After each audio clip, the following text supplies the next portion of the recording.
Hello, everyone, and welcome to the BYU Family History Library webinar series. We're glad you could join us today. I'm Megan Smith, and I'll be your host for this webinar. If you have any technical difficulties during the webinar, please use the chat box and I can address your concerns.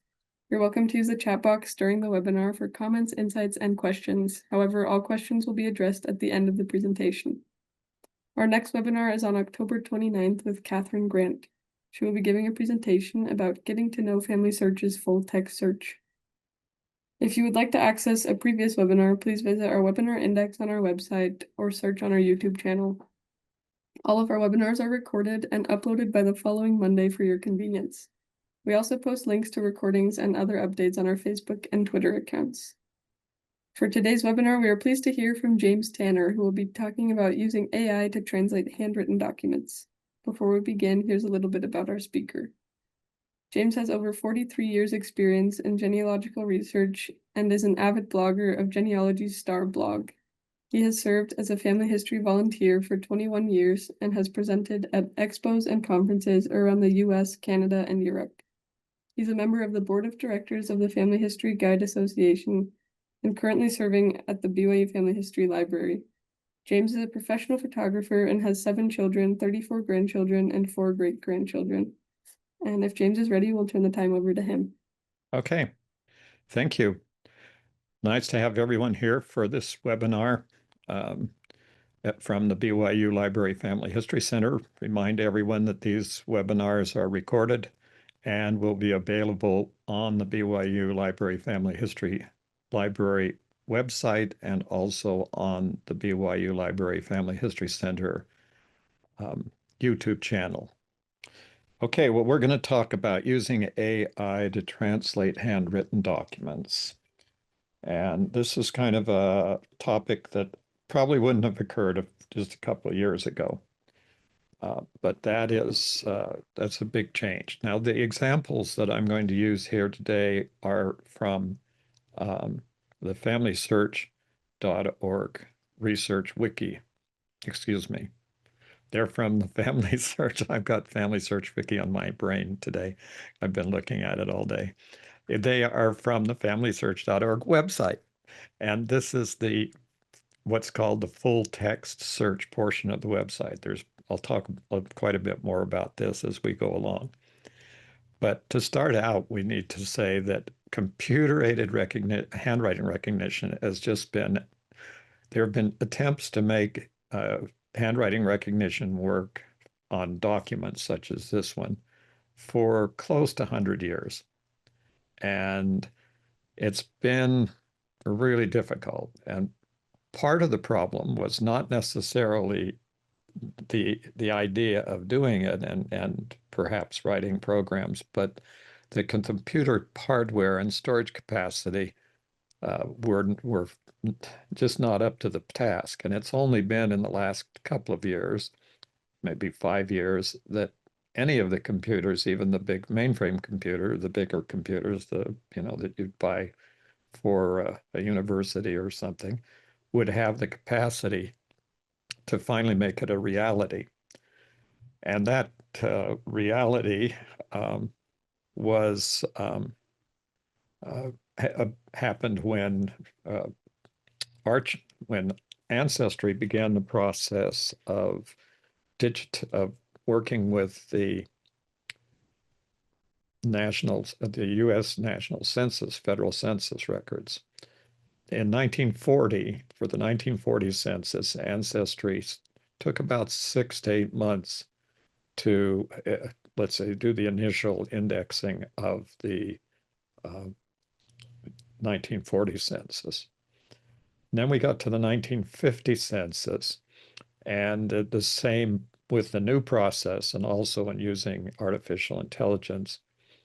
Ancestry was able to do the entire process of indexing in about a week or so. About 2 weeks, I think, was around the time period it took.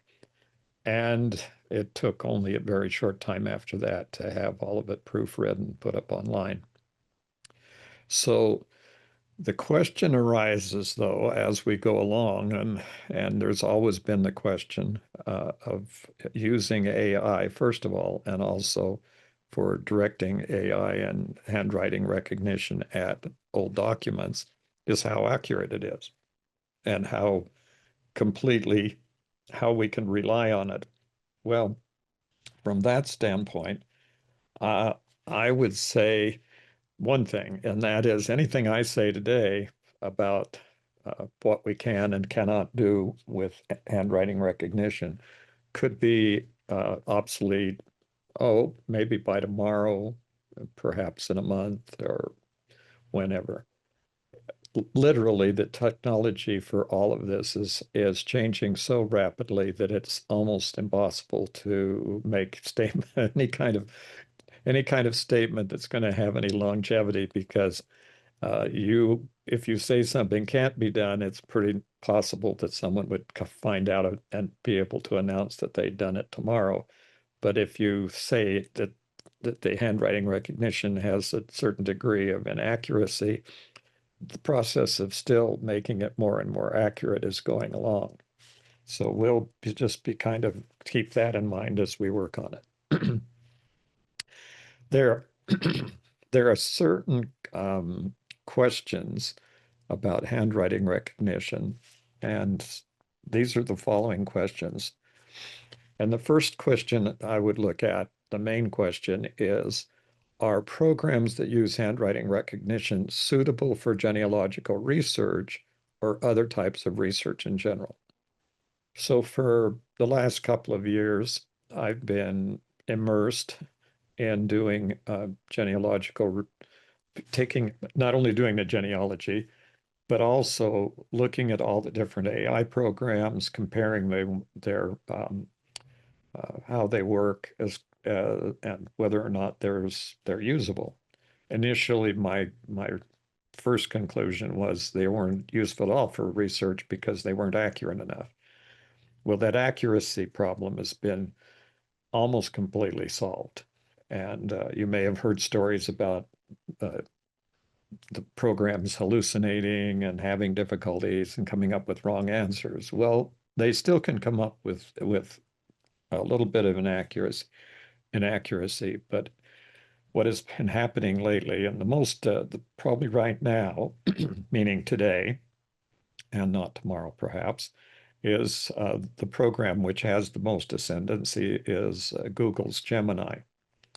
And what Copilot on Microsoft's Copilot started and what Gemini jumped in and vastly improved on was the fact that they could use connections like footnotes or tags to every single one of the things, whatever it says, they will uh, Gemini will show you the link to the source, the record that they used to make that statement.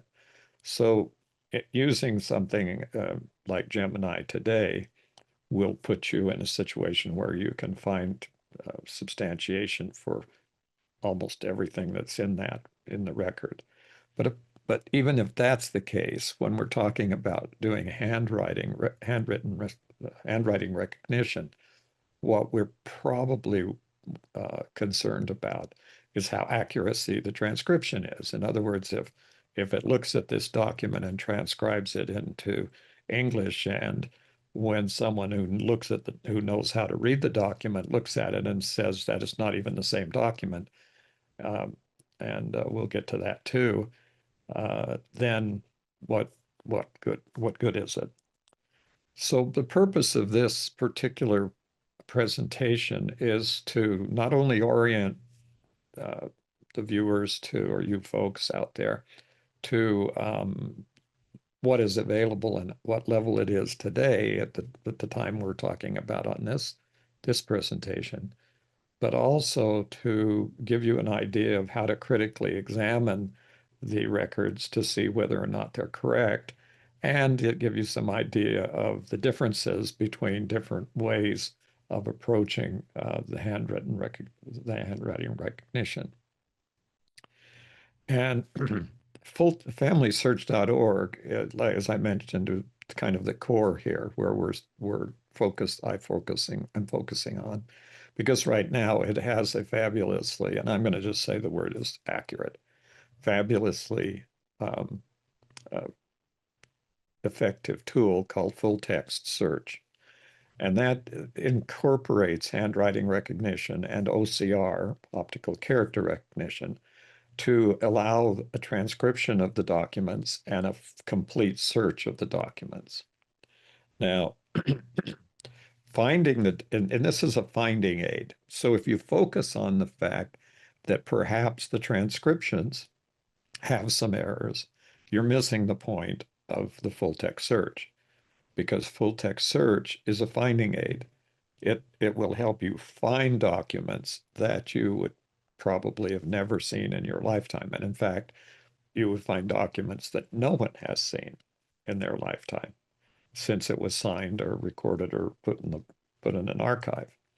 So it's a very, very effective way to get into this. And so when you do this, and I keep encouraging people to go to it, and important to understand also that a full text search is now completely integrated into um, FamilySearch, and it's on the pull down search menu. So if you go to any search menu on any page, click on the search menu, you'll find the second item is full text search. Now, these are some of the currently popular, and I know there's a lot more out there. I'm abundantly aware of all the different programs there are. Um, one of the questions, of course, is where is Gemini in that group, and why would I start off with that one over on the top here as being the program? Well, the answer is this is pretty simple, is that at the present time, it's kind of the online consensus, which of course I keep emphasizing could change. But the online consensus today, and has been for the last couple of months, is that Google has jumped past everybody else, and that and it is a tool that is become so popular and in such a very short time, and has so many features and is so um, accurate, let's call it that, that it has kind of made everybody else look like they're in the background. And so we are right now kind of focusing on Gemini, although the question comes out, what about ChatGPT? You have to understand that ChatGPT is one of the components, or could be, like basically the components, because these AI companies share back and forth, and their technology may not be totally focused.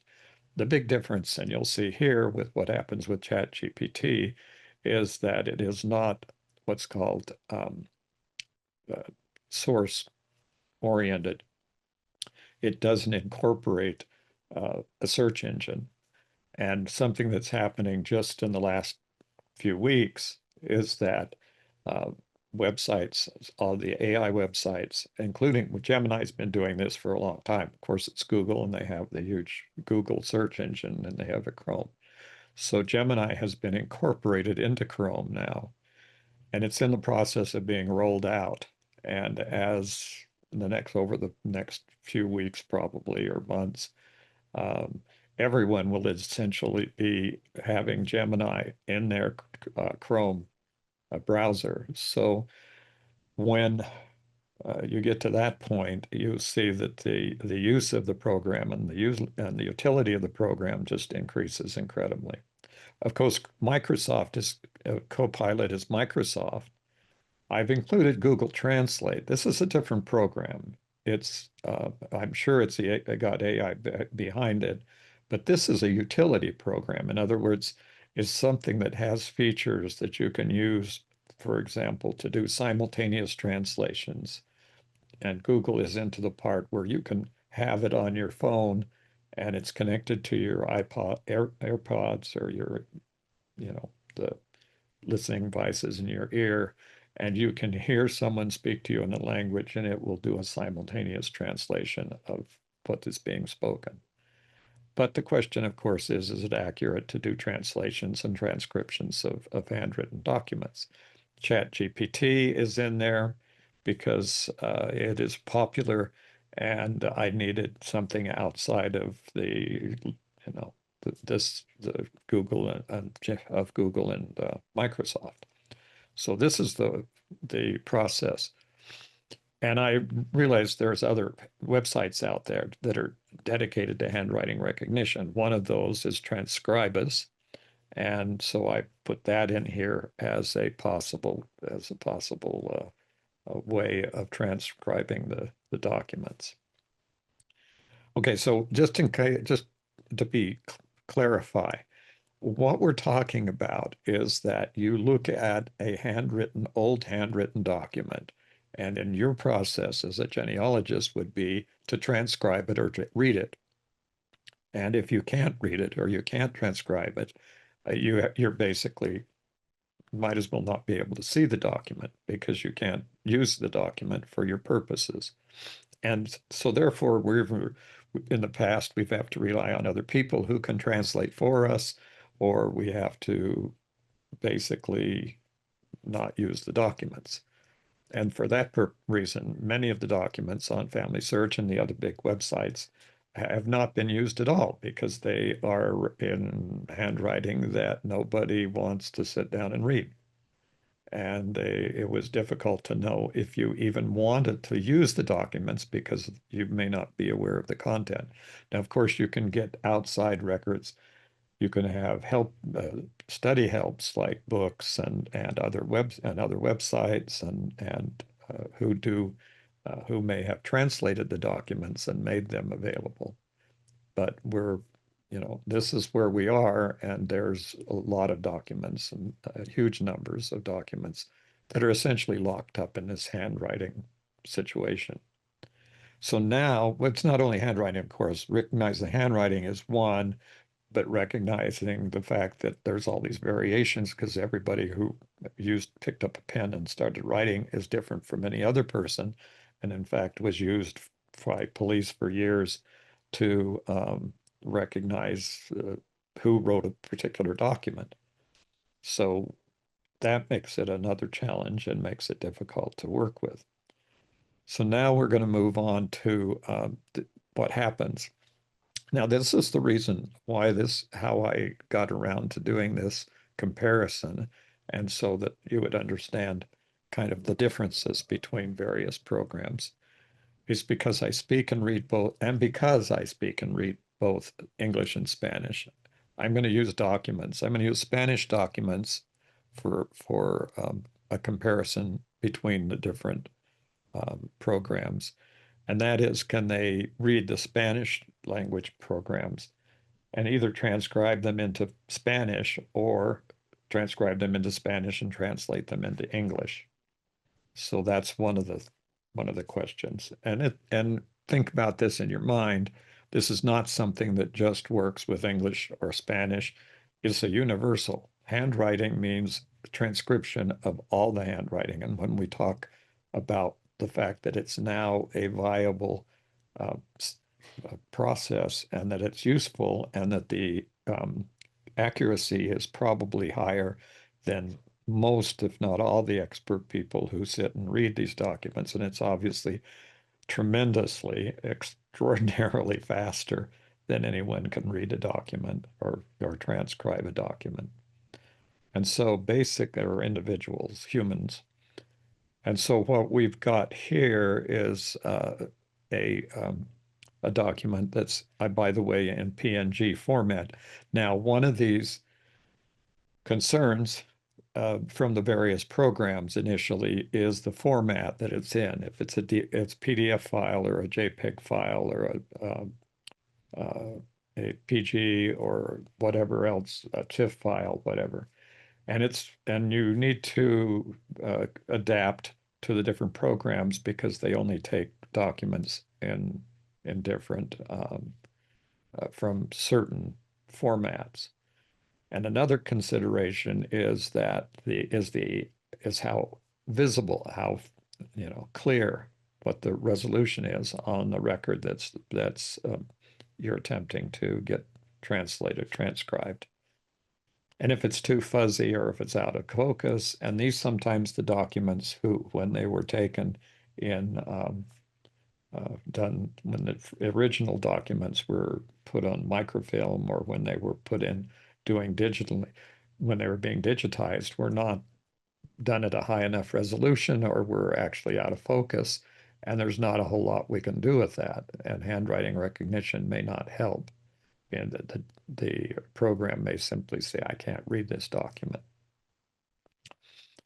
So let's see what happens. So this is a selection from that other record that I just showed you of a Catholic parish register dated 14 November 1897.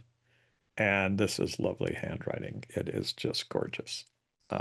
We would wish that all the priests in the Catholic Church could write this well. The answer is there's a great variety.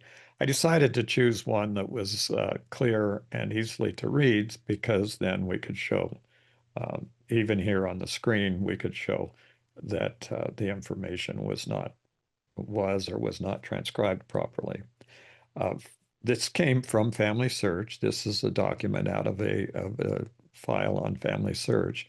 And FamilySearch for quite some time has had an indexing program going on. And now that is, as I'll mention throughout, has been entirely replaced by handwriting recognition. So there's no longer a indexing program per se. Now it's the involvement is in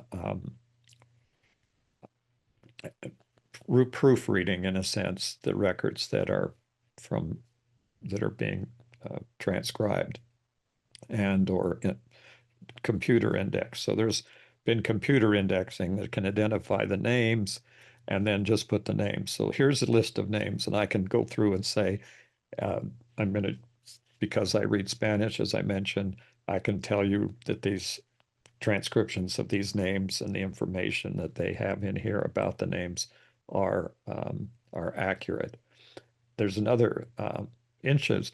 There's actually more information in the transcription from FamilySearch than is in the document, and in some cases, because basically what you're doing is this document is in the context of all the documents in that particular parish.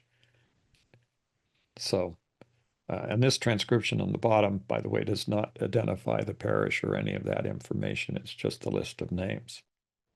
So I wanted to do this, and my case here is that this is probably one of the easiest records that you could find in a parish register for the Catholic Church in Spanish.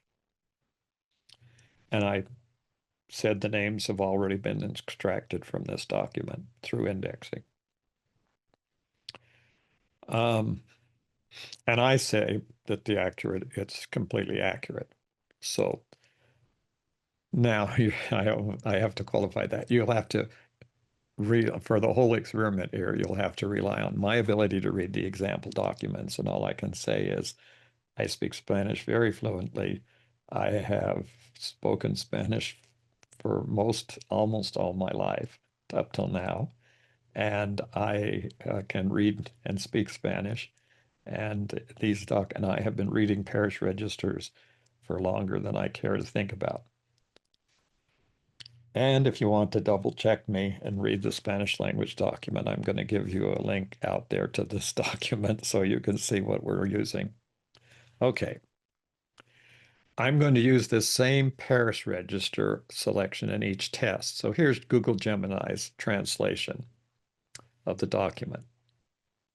All those circles around words in the document are incorrect transcriptions.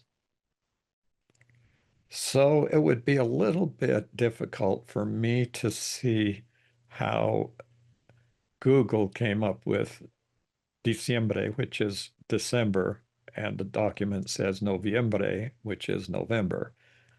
I really don't think that November looks much like or anything like December. and the document's not that unclear, it's very excellent resolution and excellent readability. And then there's other places here.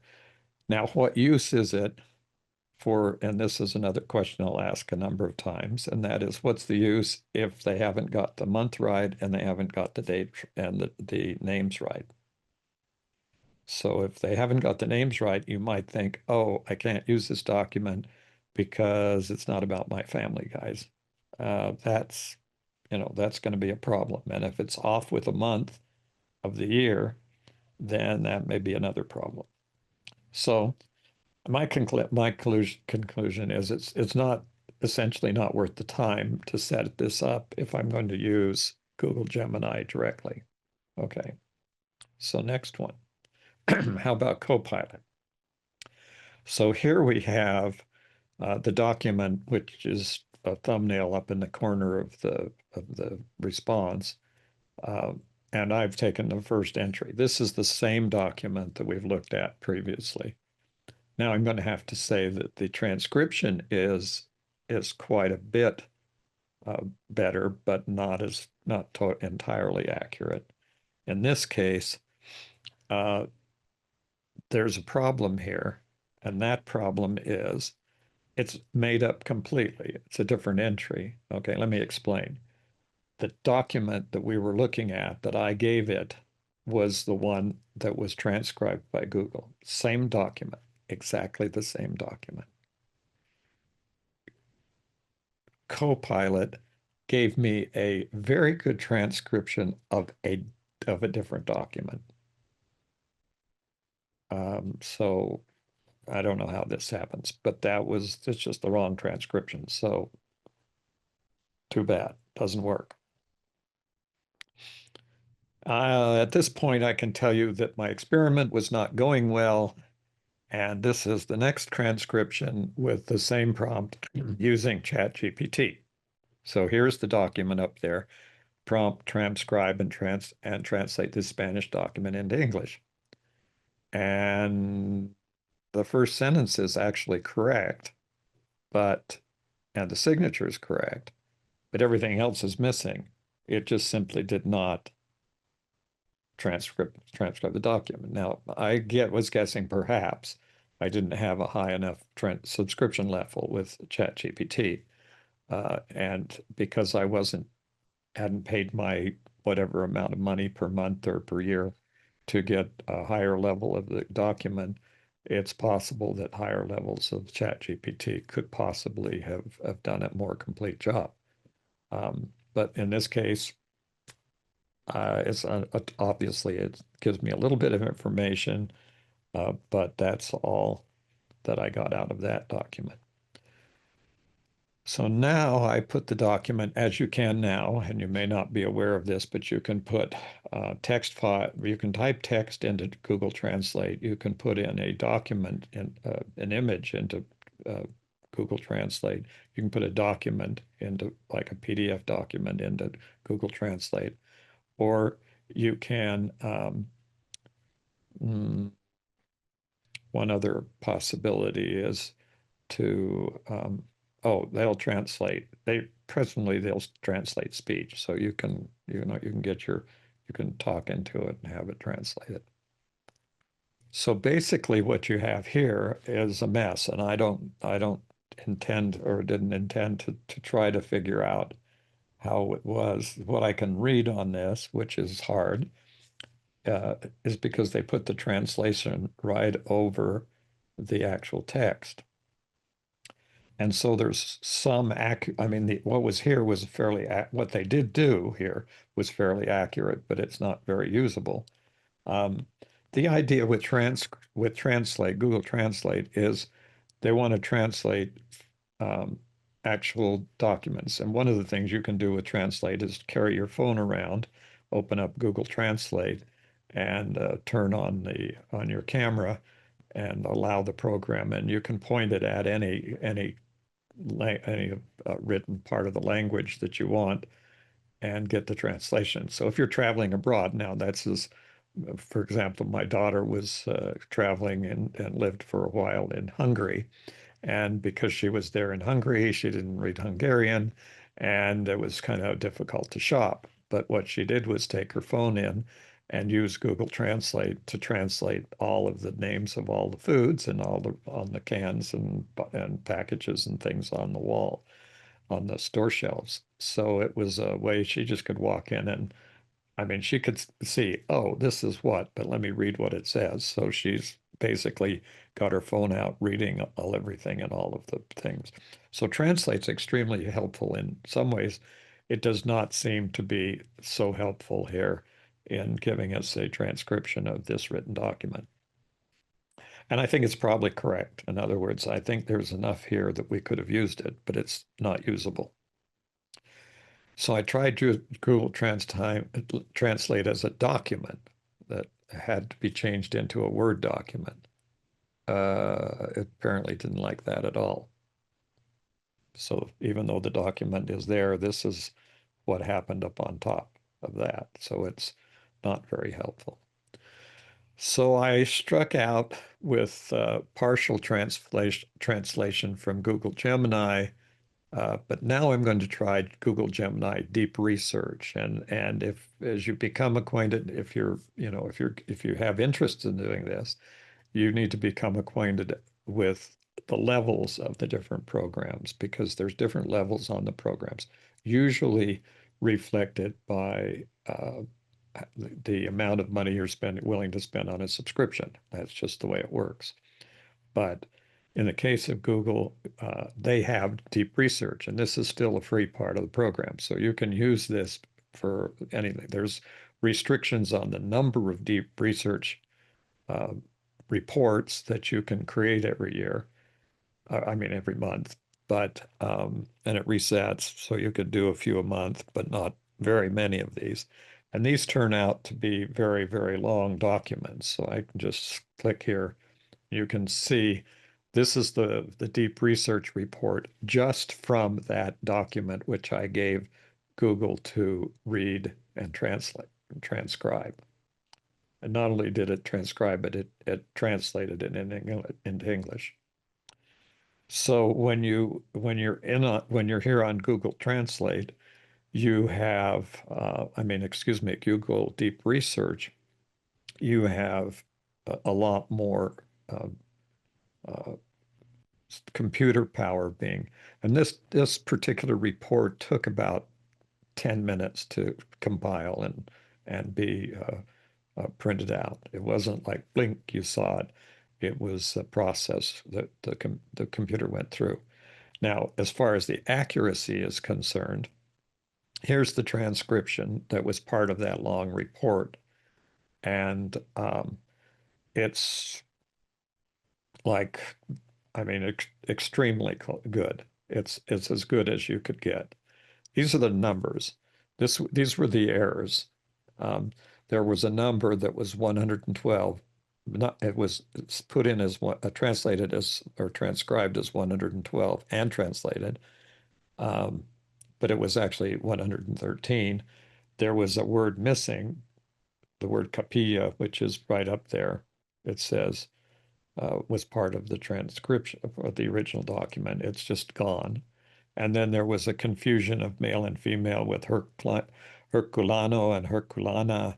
And then Ignacio Martinez was not Ma Josefa Carmacho, and Luciano was not Horciano. Nevarez, it was not Alvarez. Now, it's interesting why this. Well, one of the reasons that this comes out also, and I didn't specifically mention the difference here. The MA in front of Josefa Carmacho was um, is actually the person who is actually Maria. That's an abbreviation for Maria. So basically, it's Maria Josefa Camacho and Ignacio Martinez and Ho. So, okay. So that was but deep research gets the names wrong a little bit. You really kind of have to read it in context and go back through it. And they're not necessarily And the transcriptions may be more accurate, but the translation may not have come out as perfect as it could. There's differences there, and you just have to. And the example here is that you you really have to look at the document and the translation. And even though you may not be able to speak the language, you need to be at least to the have some level of ability in order to determine whether or not the letters have been transcribed properly. In other words, are the words the correct transcription? Uh, there could be a question about the translation. Google shouldn't have any trouble translating documents because their translate um, app is very, very accurate. Okay, so let's see what we've got to do here. So now how about FamilySearch? Unfortunately, this document had not been processed for the full text search, which is under the process, which is in the process of being implemented throughout the FamilySearch website. It's going to take them maybe a period of time. I don't know how they're doing this very rapidly and transcribing millions of documents every day, but there's lots of documents, billions of documents. And so those are, that's a lot of information to process. Now, but what I did was I got an equally as good, it's well-written document from another parish register, one that had been processed by FamilySearch. And we have the transcription on the side. Now, let me repeat what I said a little bit earlier in order to understand the importance of what we're looking at. The one thing that is important to understand is that the idea behind full text search is to find the documents that have your ancestors written in them, even if it was never indexed, and what if it, and even if it didn't have any content I mean, you would never have looked at it. And you will find documents doing full text search incidentally, the document is transcribed and from handwritten document into a text document. You'll notice that the transcription is in Spanish. FamilySearch probably will have a way of clicking and getting some help with translating the document, but right now there doesn't seem to be a way to do that. But you can easily take that document and drop it into Google Translate and get that translated. There's an extra name in here, Antonio. There are a couple of wrong words. The names and dates are correct, and the wrong words don't matter. So this transcription is not only about as good as you could get, but it was done, even though this wasn't part of the transcription that I did when I put the documents in myself. This is the one being done by FamilySearch's program. This document actually it could be relied on. The transcription is great. So what does this end up giving you the kind of a thing? None of the other websites came close to what's being done by FamilySearch in their handwriting recognition and transcription. That's today. Bear in mind that uh, there's technology involved here, and the technology, when it's addressed more directly, will probably become more accurate, not in a matter of years, but in a matter of days or months or whatever. Especially if there's the big websites like Google decide that they want to focus on that. And so here what I'm encouraging is that it's the technologies you can't just automatically be think it's correct. You can't do that.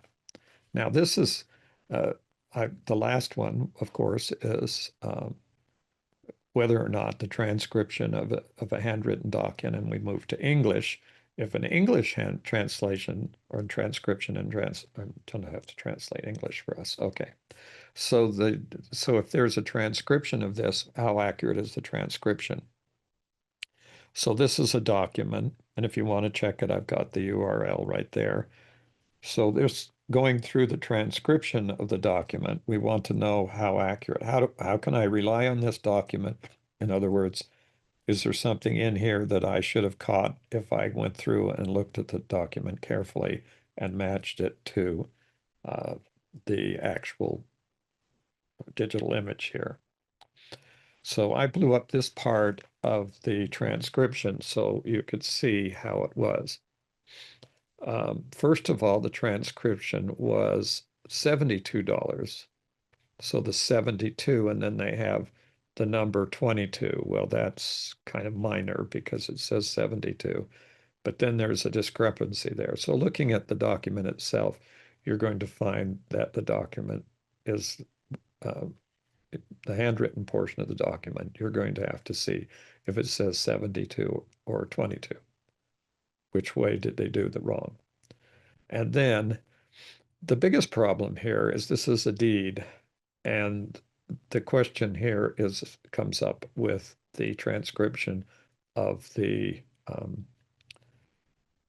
description of the property, the boundaries of the property, and the way that the property is represented. So what we have here is from the general federal land survey system, where you have townships and sections and all of that kinds of things. So basically, looking at this record here, the issue is whether it's been transcribed correctly and whether or not the mistakes were done. In other words, this may not be a correct description of the property. That could have happened because the surveyor who made this, who did the survey on the property, did not write the description or did his survey wrong. That's possible. So I'm not saying that that there's any correspondence here that I'm not aware of between this and the actual property. The answer is that isn't the issue here. The issue is, was the original handwritten document transcribed correctly? That doesn't say and it has anything to do about the underlying issue of whether or not the property description was accurate in the first instance. The answer to that is no, because the transcription's wrong. The transcription is that the township, which is T, is not 182, it's 118, it's township 18 north. Now, how would you know this? Well, as a trial attorney for an extended period of time, 39 years as a trial attorney, and being operating in real estate world for almost all that time, and probably constantly involved in real estate. And outside of my law practice, I was very much involved in real estate. And so here I looked at this, and if you know enough about this property description, you would see township and you'd see it said 182, and you would know that number is not correct because townships are numbered consecutively, and there aren't that many townships in a section. And I mean, sections in a township, and there's not that many townships in a range. So you're not going to get a number like 182. So it was just it was a technical, but I mean, what use is the document as a deed if you were relying on the transcription because the transcription is wrong and the deed is the most important thing about a deed is getting the property properly identified. Okay. So now here's some guidance in all this system. The guidance that we've got going here is that from the Coalition for Responsible AI and Genealogy, that's Cragen. CRAIGEN.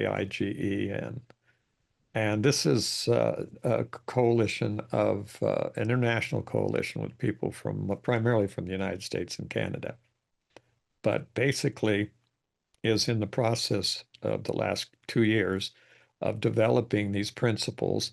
And this comes from the Cragen website.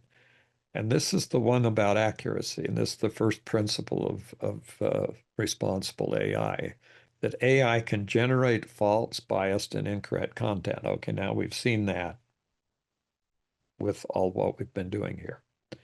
Therefore, members of the genealogical community verify the accuracy of the information with other records and acknowledge credible sources of content generated by AI. Okay, so if it's done right, you say this was done, checked and done right. If it's wrong, you get other records to verify it. So how would you go through the record to verify what was done by any one of these? The original document is the verification, because then you can go through the document and do your own transcription, or at least note, like I had, the parts of the document that were inaccurately transcribed. So this is kind of now, if you're interested, you can go to the website here and read a lot more.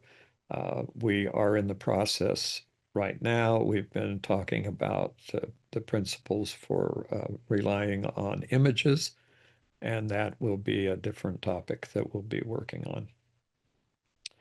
Okay, so next, and by the way, I'm part of that coalition. So let's take this deed and see what Gemini deep research can do with it. Okay, so we started the other way around. In other words, I did FamilySearch first, and now we're going to say that the one of the two top ones and see how it comes out. So this is the same document that we were talking about earlier. By the way, the yellow highlights, which I haven't mentioned, are the search terms that were used to find this document. They're basically how it was searched. And so it's just I looked just for tanners in this county, and this is what came up in one of the documents from my great-grandfather.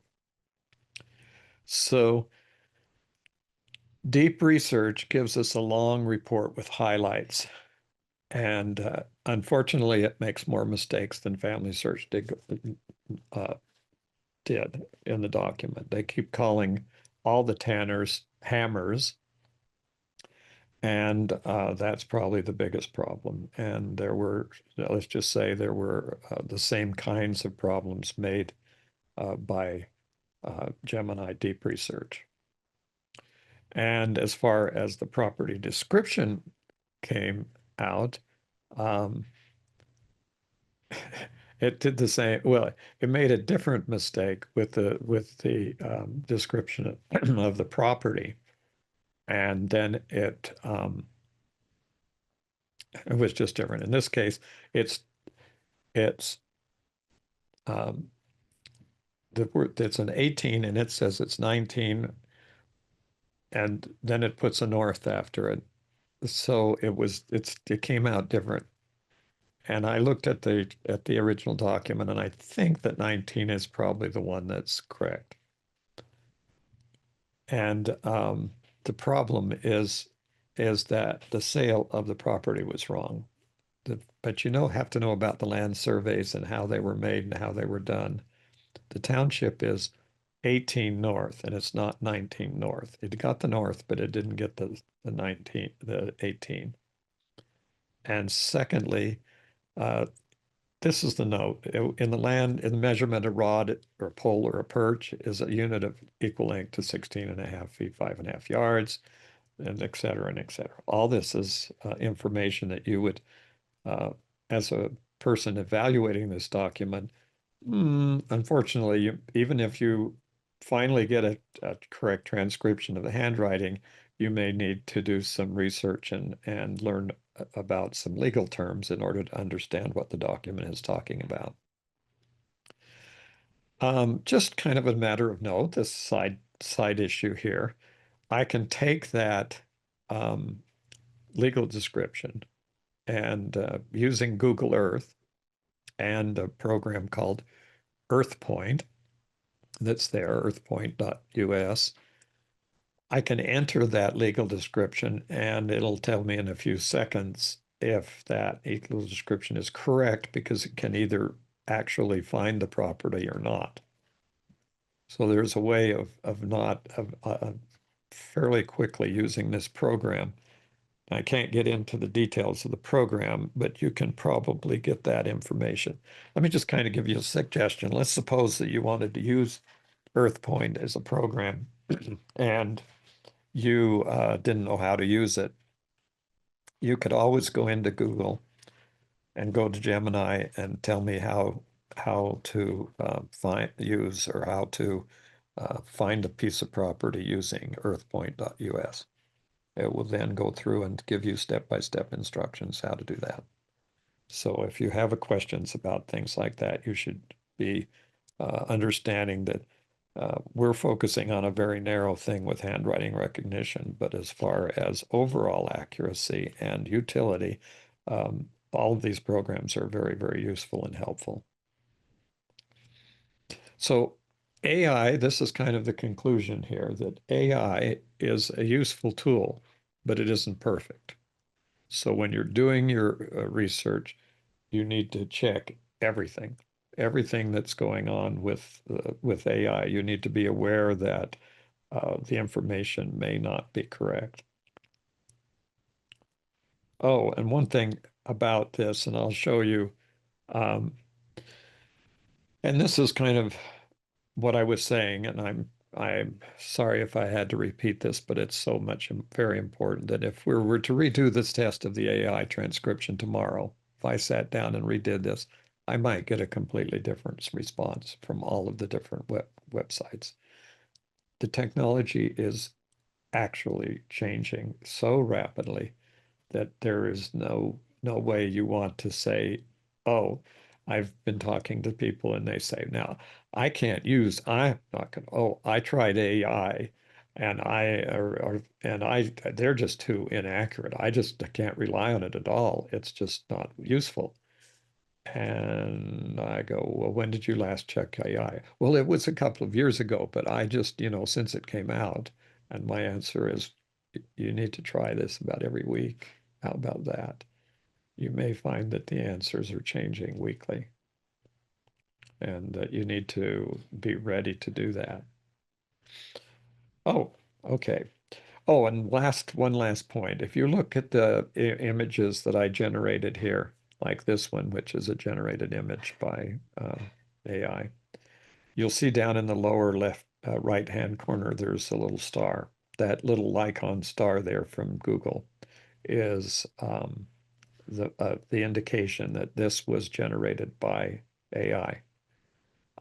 If people want to, I suppose they could take it into an editing program and edit that out. It'd be really easy to edit it out. But just understanding that the original of this, if you do a screenshot, you can do the same thing. But from the standpoint of using the program, the images for this, now that they've started to use that mark and watermark, the two programs that I see that being done very obviously is in the Adobe programs, Firefly, and now they have generative AI and most of their other programs that deal with images like Photoshop and Adobe Express, and some of those programs are now starting to use AI generation. But Adobe and Google mark theirs. And so I think that's really an important thing to have because we don't want, with the proliferation of generated what we call AI slop online, we certainly don't want to, we want to have a way to identify it without making mistakes as to the fact of whether or not it was generated. Okay, well, thanks for watching. I might mention the last slide in all of my presentations is not the last slides are not generated. They are actually photographs that I have taken taken over the years. So as you go through my presentations, you get to the last slide, you'll see a photograph of someplace. This is called Coral Pink Sand Dunes. It's in southern Utah. And as you can see, if you look in the background, a lot of ATV tracks over the sand dunes. This is a popular place for people to drive their ATVs up and down the sand dunes. Okay, any questions? Thank you so much. We don't have any questions yet in the chat. Feel free to add some. I have a question for you, James. I Okay. work with German handwriting in Mhm. my family history research, and it is like a different script than the Latin alphabet that we use. Do you think that AI will get to the point that we can use it in the way that you used it today, for those German handwriting documents? Okay, over the years, I was in touch with and keeping track with the development of handwriting recognition. And one of the places that I worked with, well, I was, talked to quite frequently and became involved with was the BYU Family History Technology Lab, which is right there across the cement from the library in the in the Talmadge building. And they have been working on this. They had been working on it for 20 years or more in various stages. When this began to mature and when it was at the point of being the next steps were having to do with identifying where the handwriting was on the page and what to translate, the whole translation effort was focused in the international level with competitions between the various people working on it to see who could get the best handwriting recognition, was using Old German script, black letter script. Does that answer your question? So the Yeah, answer that's is very yes. interesting. That was the goal. If you could read black letter script, you were finally being able to do handwriting recognition. Cool. Yeah, a few people messaged in the chat that Transcribus is a good um, I program. didn't, yeah, Transcribent is yeah, an independent program out there. It's not really associated at all with general search or research, and they do it. I have done some some do put some documents through there, and it didn't even, I mean, it wasn't even good enough that I wanted to consider it in here. I didn't want to give them a bad review from it. Gotcha. Okay, So, that's helpful. Thank you so much. It doesn't look like we've gotten any other questions, so I will close this out here. okay, Thank you, James, for your thanks. presentation, and thank you all for joining us today. We hope that you will join us for our next webinar on October 29th with Catherine Grant about getting to know FamilySearch's full text search. A recording of this webinar will be made available by next week. You can view that on our YouTube channel or our website. If you have any questions or comments, you can always email us at fh_webinars@byu.edu or follow our Facebook and Twitter. Thank you and have a wonderful week.